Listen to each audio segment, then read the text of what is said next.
how badly you want to learn. Most people don't have it. They want a job, they want job security, they want a paycheck, they want a 401k. You've got to be so much smarter. If you want to be poor, I hate to say this, you can go to school, but you still won't learn anything about money. You know, there's a lot of people who can't make $1,000. And the reason they can't make $1,000 is because mentally, emotionally, spiritually, and physically, they're not capable of making $1,000, whatever the case is. So Kim and I today are in the multi-millions of dollars in making money. But we wouldn't have gotten there because one time we were having trouble at $1,000. So every time we had a problem, we had to get bigger than the problem. For many people out there with a $1,000 problem, they're not going to solve the problem until they personally develop themselves mentally, emotionally, spiritually, and physically to be bigger than a $1,000 problem. There's 4 types of mindsets. One mindset is, I must win. Another mindset is, I must be right. Another mindset is, I must be liked. And the other mindset is, I must be comfortable. So the people who must be liked and the people who must be comfortable will probably never make it as entrepreneurs, simply because, you know, we hear it all the time. I don't really want to be rich. I just want to be comfortable. You know, I want to be with all my friends, have them like me. Well, they should not be entrepreneurs, they should be employees. The rich don't work for money. My way of teaching is to first put doubt in your brain, to challenge your belief systems. And then maybe you can choose new beliefs or keep up with old beliefs. So when you think about working for money, what comes through your head? So if I could explain this to you for the rest of the millennial lessons, it's really going to be on this theme here. Because financial education is about not working for money. Like one of the first questions when I finally realized what my rich dad was saying, I said, well, when do I never need a paycheck again?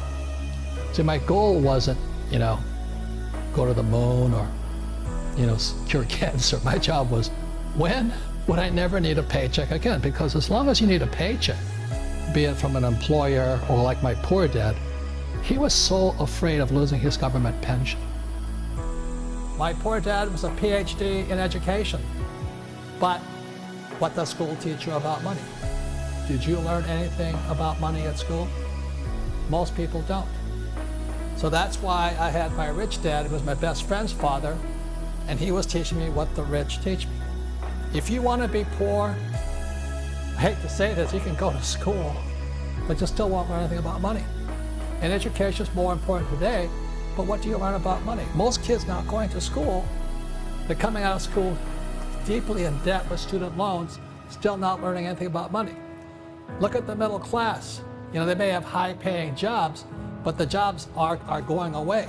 One of the most important things you have in your life is time. It's one of your greatest assets, or it's your liability. And being, you know, I just turned 70, and I have friends who have nothing. I mean, they have zero. Now they've made a lot of money, but they have nothing here. They have nice houses, nice cars, you know what I mean?